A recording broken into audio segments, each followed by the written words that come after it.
See, it still sounds like me. This is lower than that one. You'll notice when you play it. Yeah, dang. Play something on it.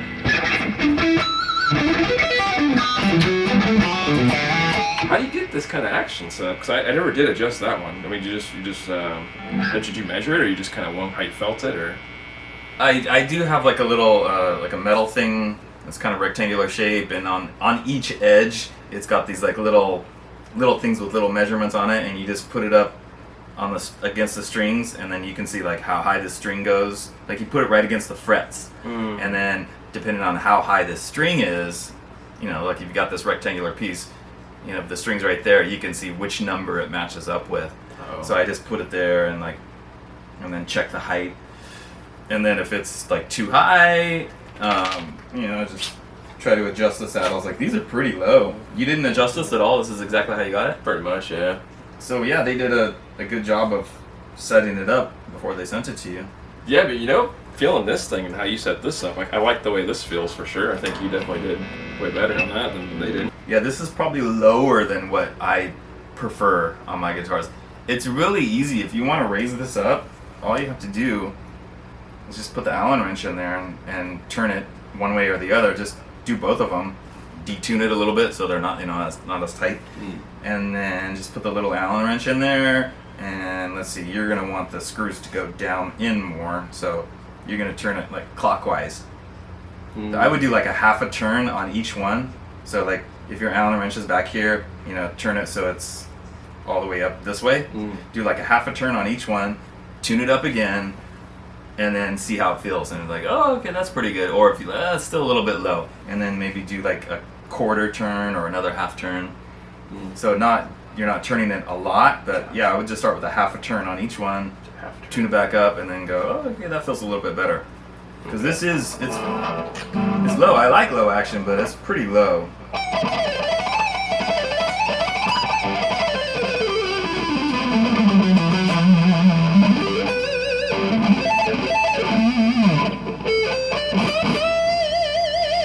It's a little bit harder like on the bends. Yeah, that's the same issue that I get when the neck has like the frets are smaller, like the lower frets, the smaller frets. It's the same thing, like doing the bends and stuff. It's a little bit harder because you feel like the strings are like closer to the neck when you're pushing down because the frets are lower, you know? Oh yeah, that definitely makes sense now that you mention it. I do remember that with the bends feeling a little weird. Do you ever mess with the tone knob?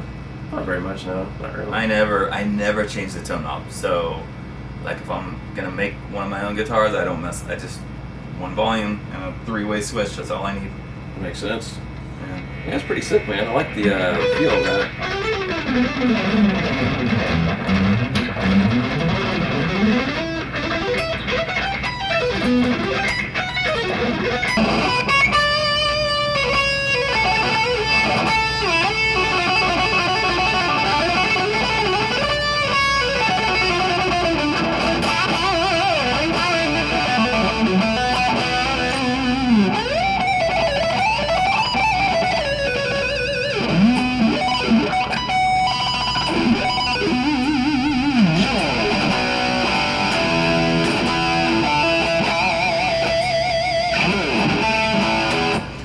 it's like a Charvel. There's a chance for me to make Richard James noises out of this thing. I just heard it, so there's hope still. And the other interesting thing is like, so mine is the Purple Phase model. It's the Dk24 Purple Phase, and that one came out maybe a year or two before this one, the walnut one. Oh. They discontinued the Purple Phase finish, and then they did this one, which is the walnut. And when they did that, they changed to these kind of string trees. Because on mine, it's got like little round string trees. They're the little round guys, and the strings go under them. So, I mean, not that it really makes any difference, but it's just interesting to see the differences. And yours has gold hardware, of course, and mine has black.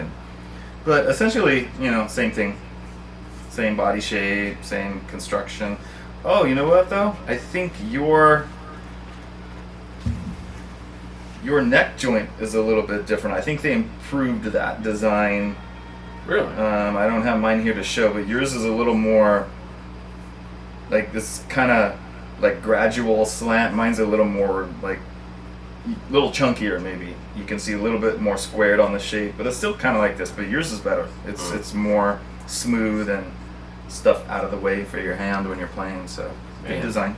A lot of details. I never even noticed half that stuff. But the amp sounds good. I mean, you see so many people, like in Licks and Tricks, when people say, "Oh, what amp should I? I need to buy an amp. What should I get?" And people are always saying, "Get the Boss Katana." That's one of the ones that they're always recommending. We must have seen somewhere that like this is what the guys in Racer X were using. It's these, it's got the edge, like the whatever you call it, the beveled edge. Double edge. Yeah, and 1.14. I think Paul Gilbert uses thinner picks now. Does he? But back in his Racer X days, he was using something like this. Like your pick is huge, man. That thing's massively thick.